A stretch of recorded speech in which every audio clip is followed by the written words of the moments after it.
وہ تمام لوگ جو موبائل کا غلط استعمال کر رہے ہیں، اس میں سوسائٹی کا ہر طبقہ ہے، دیندار بھی ہیں، دین سے دور ہمارے بھائی بھی ہیں، پڑھے لکھے بھی ہیں، عام انسان بھی ہیں، جوان بھی ہیں، بوڑھے بھی ہیں، مرد بھی ہیں، مستورات بھی ہیں۔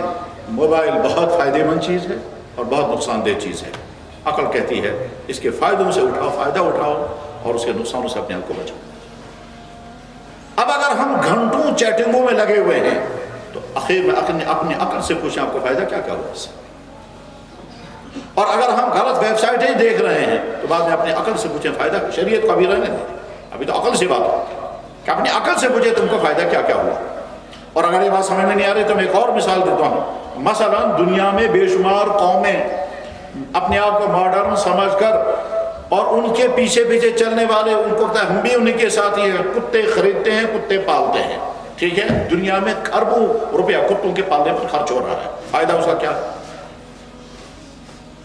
ہو سکتا ہے ہمارے یہاں کے سماج میں بھی کچھ لوگ بیچارے اسی ذہن کے ہوں گے کہ خیال ہوگا ہم کو اور کچھ ہے اور کتوں کی خدمت میں لگے ہوئے ہیں، تو کتا خریدنا ہے، اس کو پالنا ہے، اس کے لیے جناب اسے اسٹینڈرڈ کی اس کے لیے غذائیں ڈھونڈنی ہے، اس کے لیے ویسے کمرے بنانے ہیں، اور یہ سارے فائدے ہیں۔ تو آخر میں عقل سے پوچھے فائدہ کیا ہوا اس کا؟ آپ کیا پاتے ہیں اس سے؟ جسمانی فائدہ، مالی فائدہ، عقل کا فائدہ، تجارتی فائدہ، کیا فائدہ ہے اس کا؟ آپ کو اللہ نے عقل دی ہے، اس عقل کو استعمال کریں۔ جب آپ ہر جگہ غور کرتے ہیں کہ عقل فیصلہ کرتی ہے یہ چیز فائدہ مند ہے تو کرو اور یہ چیز نقصان دہ ہے تو اس سے بچو، تو یہاں اپنی عقل کیوں نہیں استعمال کرتے ہیں؟ وہ تمام لوگ جو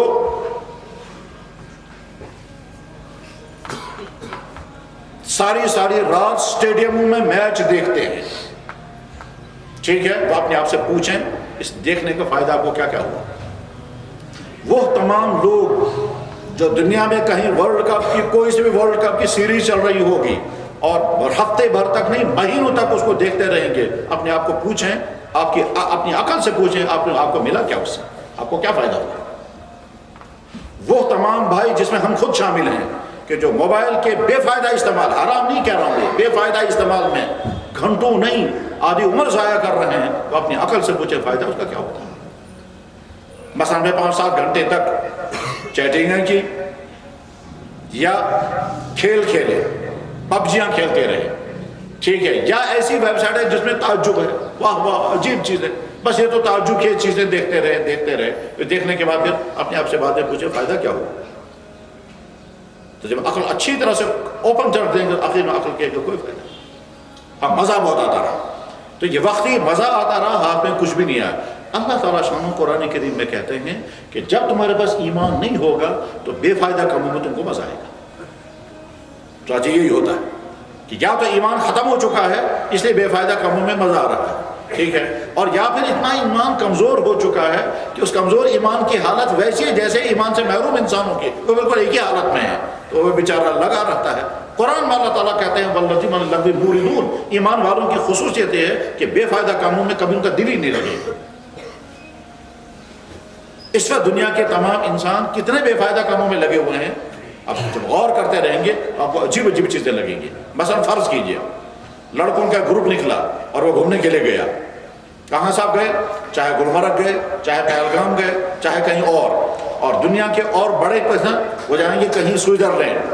یہ مرض، یہ بیماری، آوارگی، یہ عیاشی عالمی سطح پر بھی ہے، نچلی سطح پر بھی ہے، نچلی سطح پر بھی ہے، نچلی سطح پر بھی ہے۔ عالمی سطح پر ہونے کا مطلب کیا ہوا؟ ہم نے کچھ عربوں کے بارے میں سنا کہ جب وہ جائیں گے 3 مہینے کے لیے سوئٹزرلینڈ گھومنے کے لیے پورے خاندان کے ساتھ، پھر کیا ہوا؟ واپس آئیں گے تو 1 ارب کا خرچہ ہو گیا۔ یہ انہوں نے اپنی سطح پر کیا۔ نچلی سطح پر ہوتے ہوتے ہماری سطح پر جائیں گے تو مان لیجیے آپ یہاں سے گھومنے کے لیے گئے، آپ نے 3-4 راتیں گزاری گلمرگ کے کسی ہوٹل میں، گھوم گھام کر کے واپس آئے، کئی ہزار روپے خرچ ہو گئے۔ اب آپ سے پوچھے تمہیں ملا کیا اس سے؟ دیکھتے ہیں آپ کی عقل کیا جواب دے گی۔ عقل جواب دیں گے کچھ نہیں، لیکن بشرطے کہ عقل پر نفس کا غلبہ نہ ہو۔